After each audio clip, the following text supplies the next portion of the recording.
नमस्कार, मैं हूं प्रवीण गौतम और आप देख रहे पब्लिक मीटर। दोस्तों, क्या थलापति विजय कुछ ऐसा क्रांतिकारी करने वाले हैं जो देश की राजनीति में पहले कभी नहीं हुआ। अगर तमिलनाडु के राज्यपाल राजेंद्र आर्लेकर जल्द से जल्द सरकार बनाने का चांस नहीं देते हैं तो क्या टीवीके और विजय एक नजीर पेश करने वाले हैं और ऐसा क्रांतिकारी कदम उठाने वाले हैं जो राज्यपाल और मोदी सरकार दोनों को शर्मिंदा कर सकता है। क्या इतना बड़ा तमिलनाडु की राजनीति में देश की सियासत में होने जा रहा है जिसकी कल्पना किसी ने नहीं की थी। क्या खबरें सामने आ रही हैं, आगे आपको बताएंगे। पहले बात करते हैं राजेंद्र आर्लेकर को लेकर बवाल क्यों कट गया है। आज तमिलनाडु में कांग्रेस प्रोटेस्ट कर रही है। इसके अलावा तमाम विपक्षी दल सवाल उठा रहे कि तमिलनाडु के राज्यपाल आखिरकार कर क्या रहे हैं। सबसे बड़ा दल है टीवीके और किसी दल ने सरकार बनाने का दावा पेश नहीं किया है।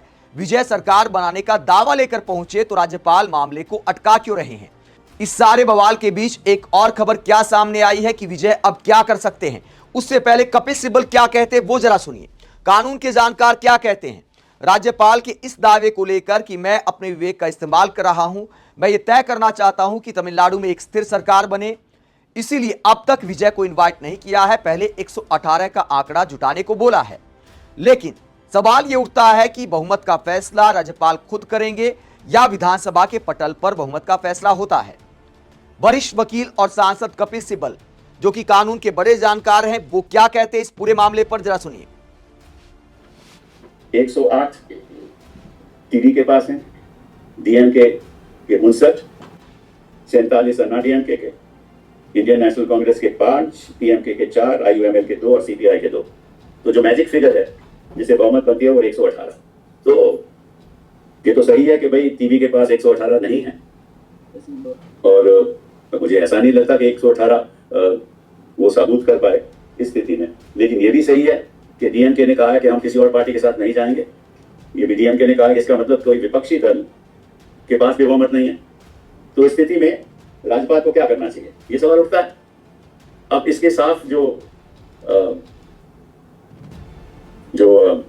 सरकारिया कमीशन ने इसके बारे में कहा है कि कोई भी पॉलिटिकल पार्टी जब इलेक्शन जीतती है या रिजल्ट जब आते हैं तो क्या होना चाहिए। अगर तो कोई पोल पार्टी के कोई प्री पोल अलायंस, मतलब इलेक्शन के पहले उनका अगर कोई अलायंस हो और वो बहुमत में हो तो उनकी सरकार बनेगी। अगर वो नहीं होता, जो सिंगल लार्जेस्ट पार्टी हो जिसकी सबसे ज्यादा सीटें हो जिस पार्टी की और उसको सपोर्ट मिल रहा हो विद सपोर्ट ऑफ अदर्स, वो सरकार बनाएंगे। That's number 2 option. नंबर 3, अगर कोई पोस्ट पोल इलेक्शन कोएलिशन हो, पोस्ट पोल अलायंस ना हो, इलेक्शन कोएलिशन हो, वो अगर उनको बहुमत हो तो तीसरा ऑप्शन ये है। और चौथा है कि पोस्ट पोल इलेक्शन अलायंस। तो यहाँ तो पहला नहीं है, तीसरा नहीं है और चौथा नहीं है। यहाँ तो सिंगल लार्जेस्ट पार्टी है तो बाकी तो बहुमत है ही नहीं और खुद कह रहे हैं कि हम सरकार नहीं बना सकते। तो इस पे क्या करना चाहिए गवर्नर को? गवर्नर को साफ टीवीके को बुलाना चाहिए और उनको कहना चाहिए कि आपको मैं 2-3 दिन की बहुमत देता हूँ और आप 2-3 दिन की मौका देता हूँ। आप 2-3 दिन में अपनी मेजॉरिटी हाउस में सिद्ध करो। ये होना चाहिए गवर्नर का रवैया।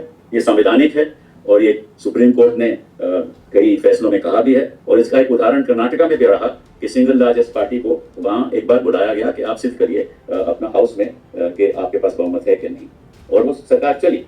तो एक उदाहरण भी है। लेकिन अभी गवर्नर साहब ने एक प्रेस रिलीज इशू किया है जिसमें उन्होंने कहा है कि भाई मुझे बताइए, टीवी को कहा है मुझे बताइए कि आपके पास मेजॉरिटी है या नहीं। जब तक मेजॉरिटी नहीं होगी तब तक मैं आपको शपथ नहीं दूंगा। तो ये अपने आप में असंवैधानिक है, गलत है, असूलों के खिलाफ है, सरकारिया कमीशन की रिकमेंडेशन के खिलाफ है, बोमाई की जजमेंट के खिलाफ है और उनको बुलाना चाहिए। लेकिन कहना पड़ता है कि जो हमारे राज्यपाल हैं वो जैसे हाईकमांड, उनका तो हाईकमांड भाजपा है ना, तो जैसा हाईकमांड कहता है वैसा ही करते हैं। तो हाईकमांड कहता है कि रुक जाओ, हम कोशिश करते हैं, षड्यंत्र चलाते हैं, किसी तरीके से डीएमके मान जाए। लेकिन डीएमके ने कह दिया कि हम तो इनके साथ समझौता नहीं करेंगे और इसलिए डीएमके हाउस में बैठने के लिए तैयार भी है। तो दिक्कत क्या है फिर राज्यपाल को? दिक्कत यही है कि वो नहीं चाहते कि टीवी सरकार बनाए। और अगर जो जनता चाहती है कि वो बनाए और गवर्नर चाहते हैं तो नहीं बनाए, तो निश्चित रूप से दाल में कुछ काला है ना। गवर्नर को सोचना चाहिए कि मैं एक संवैधानिक पद पे बैठा हूँ और मैंने ओथ लिया है कॉन्स्टिट्यूशन के प्रति, संविधान के प्रति, तो उस ओथ का मुझे पालन करना चाहिए। और अगर नहीं करना चाहते तो कौन, इस देश में कोई कुछ कह नहीं सकता। अब वो एक ही चारा है टीवीके के पास कि कोर्ट जाए, अगर वो नहीं मानते, अगर एक दिन में जल्दी जाना पड़ेगा और कहने के साथ आप आदेश दीजिए, हम सिंगल लार्जेस्ट पार्टी हैं हम प्रूव करेंगे अपनी majority in the floor of the house. But यही एक सारा, नहीं तो ऐसे ही चलता रहेगा। बहुत बहुत धन्यवाद। सर क्या प्रेसिडेंट के पास उतना पावर होता है कि वो गवर्नर को? बिल्कुल, अगर प्रेसिडेंट को मालूम है, मालूम होगा, बड़े बड़े यहाँ ज्ञानी लोग बैठे हुए हैं और वो बता दिया होगा उन्होंने, लेकिन वो तो कहते होंगे कि आप इसमें क्यों पढ़ते हो, हमें कुछ करने दो।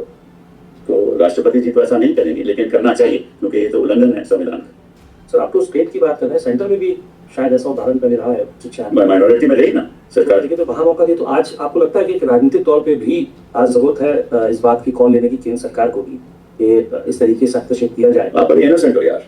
केंद्र सरकार कहाँ कॉल लेगी? केंद्र सरकार तो चाहती है कि कोई सरकारी केवल बीजेपी की सरकार बने। केंद्र सरकार का तो यही रवैया रहता है ना कि कोई विपक्ष की साथ देश में होनी नहीं चाहिए। ये तो केंद्र का एक सोच है कि हर जगह पे डबल इंजन, हालांकि रुक रहा है डबल इंजन, चल नहीं रहा कहीं, लेकिन वे भी चाहते हैं कि डबल इंजन हो। सर जैसा कि आपने कहा कि केंद्र सरकार नहीं चाहती कि किसी और की गवर्नमेंट तमिलनाडु में बने, तो ऐसे में क्या अब सुप्रीम कोर्ट का रुख टीवी को करना चाहिए? नहीं, सुप्रीम हाईकोर्ट में जा सकते हैं। सुप्रीम कोर्ट आने की क्या जरूरत है? सुप्रीम कोर्ट आएंगे, वो कहेंगे आप हाईकोर्ट में नहीं जाते, तो फिर और 2-4 दिन निकल जाएंगे, तो हाईकोर्ट जाएं। अगर नहीं कुछ होता तो सुप्रीम कोर्ट आ सकते हैं। तो कपिल सिब्बल टीवीके को विजय को सलाह देते सबसे पहले हाईकोर्ट जाना चाहिए, वहां पर याचिका डालनी चाहिए कि हमें सरकार बनाने का हक है, हम सबसे बड़ी पार्टी हैं, लेकिन राज्यपाल आमंत्रित नहीं कर रहे। दोस्तों इस पूरे मामले को लेकर टीवीके का रुख क्या सामने आ रहा है? अगर फिलहाल की बात करें तो टीवीके समर्थन जुटाने की कोशिश कर रही है, वाम दलों से बातचीत चल रही है, इसके अलावा बीसीके से भी बातचीत चल रही है, लेकिन अब तक इन दलों ने कोई फैसला नहीं लिया है। लेकिन दोस्तों इस बीच खबरें यह भी सामने आ रही कि गुपचुप मीटिंग चल रही है डीएमके और एआईएडीएमके के बीच। इस तरह की खबरें भी सामने आई हैं। ये भी खबरें सामने आ रही हैं कि एआईएडीएमके के विधायक तो रिसोर्ट में चले गए हैं, बहुत सारे विधायक को रिसोर्ट में रखा गया है। तो रिसोर्ट में रखने का मतलब क्या है? इन खबरों के क्या मायने निकलते हैं? क्या डीएमके और एआईएडीएमके एक साथ आ सकते हैं? डीएमके के गठबंधन में जो बहुत सारे दल थे वो डीएमके का साथ दे सकते हैं। अगर राज्यपाल जल्द से जल्द टीवीके को इनवाइट नहीं करते हैं तो इस संभावना को आप नकार नहीं सकते। राजनीति में कुछ भी संभव है। एआईएडीएमके और डीएमके भी भविष्य में साथ जा सकते हैं। अगर ऐसा होता है तो टीवीके और विजय क्या करेंगे? इस तरह की खबरें सामने आ रही हैं कि सामूहिक इस्तीफा हो सकता है, सारे के सारे विधायक इस्तीफा दे सकते हैं। इस तरह का खबरों में दावा किया गया है। टीवीके के सूत्रों के हवाले से बहुत सारे मीडिया हाउस ने दावा किया है कि विजय ऐसा फैसला भी ले सकते हैं, क्रांतिकारी फैसला ले सकते हैं। उसके बाद अगला जो चुनाव होगा उसमें किस्मत को आजमाया जाएगा। तमिलनाडु की जनता के जनादेश पर सब कुछ छोड़ दिया जाएगा। यह क्रांतिकारी कदम भी उठाना पड़ सकता है विजय को, यह कई खबरों में दावा किया गया है। अगर ऐसा होगा तो देश के इतिहास में पहली बार होगा। लेकिन क्या ऐसा होगा या उससे पहले ही राज्यपाल अपने विवेक का थोड़ा और इस्तेमाल करेंगे और टीवीके को इनवाइट करेंगे? क्योंकि भारी फजीहत हो रही है देश भर में, यह मुद्दा चर्चा का विषय बन गया है।